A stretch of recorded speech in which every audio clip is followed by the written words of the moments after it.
what do you think the Biden administration is up against, at least in the first few days or weeks? Well, the Biden administration knows that it has to handle the coronavirus pandemic inside the United States, which continues to rage almost uncontrolled. It's still by far the worst. Cases are still rising, mortality is still rising. They have far the worst, even though the vaccine is starting to be spread, it's still the worst case of COVID-19 in the world. That's his first step. He will face a problem because a lot of it has to be implemented at the state government level.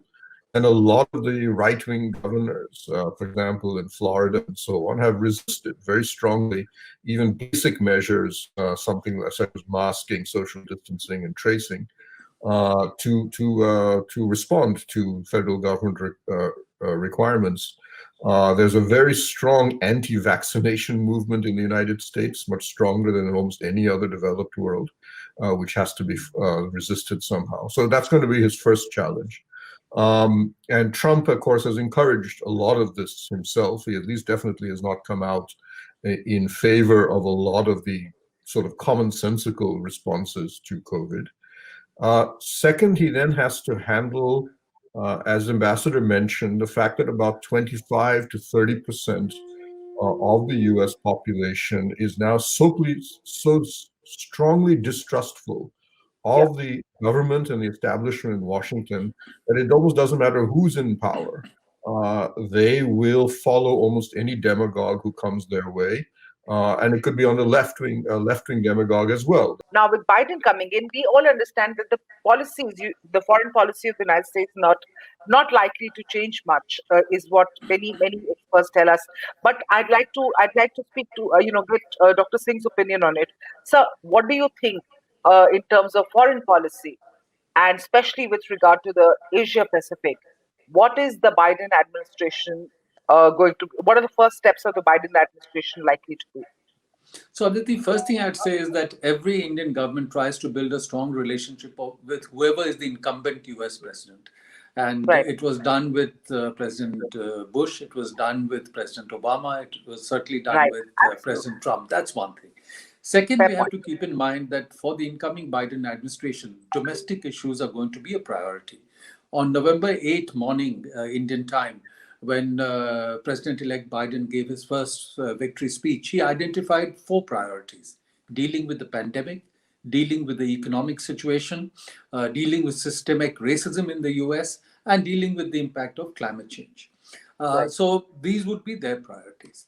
Now, in terms of the messages coming out, both from the president-elect, vice president-elect, the team around him, people who've been nominated now for Secretary of State, National Security Advisor positions, clearly they all recognize that the major foreign policy challenge that the US is going to face is the economic, technological, and military challenge from China. And they'll have to respond to that.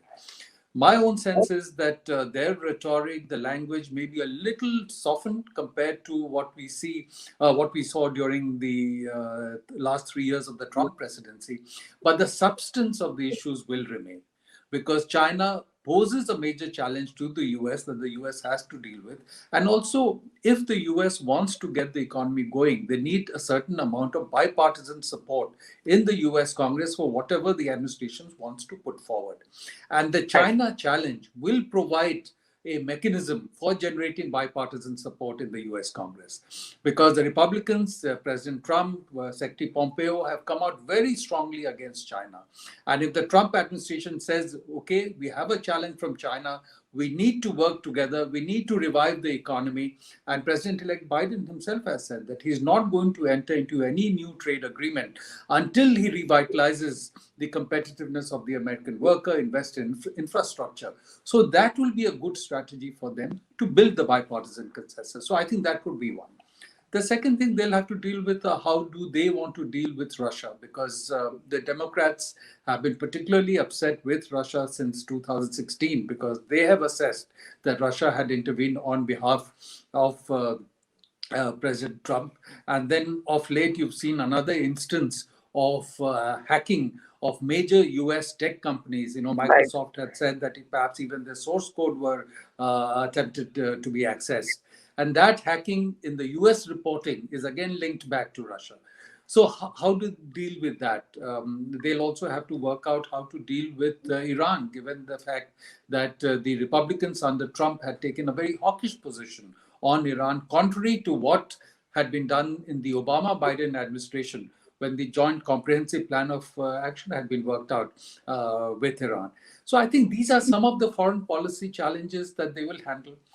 But as far as India is concerned, I think because of the challenge from China, because of some of the strengths in the India-US bilateral relationship, economic investment, defense cooperation, that will continue on a positive trajectory. And President-elect Biden himself historically has had a history of a very positive approach to India. This US policy document, which was declassified by the White House earlier this week. Now, the document asserts that India has the capacity to counter border provocations by China, and it said that a strong India, in cooperation with like-minded countries, would act as a counterbalance to China in the region. So, in no uncertain terms, outlining the the threat of China, and therefore the India being the counterbalance in the region for the United States, in the Trump administration. Now, this policy document, it's looked at.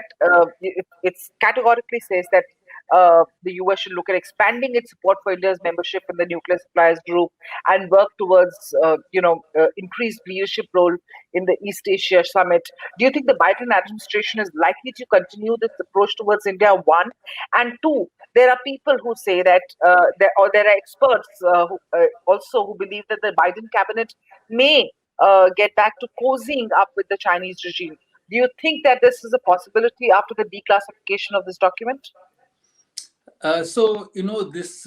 The broad approach to India in the context of China that is reflected in this declassified document is not something new. If you look back to the 50s and 60s, there was a strong element in US policy which saw a democratic India as a very important message, counter to the message of authoritarianism, communism emanating from China. If you look at some of the speeches that President Kennedy had made as senator, again, and a very major speech in the US Senate in 1959, pushing for strong partnership between US and India, US support to India. Again, this argument had been articulated.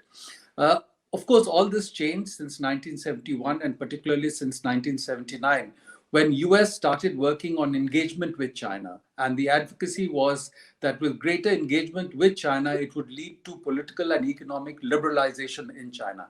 And that was the dominant US policy for a long time. During that time, some US leaders said that the rise of China is in US interest.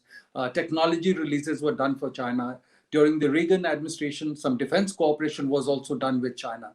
But from the second term of the Bush administration, you could see a shift starting, and there was a sense that China is emerging as a rival.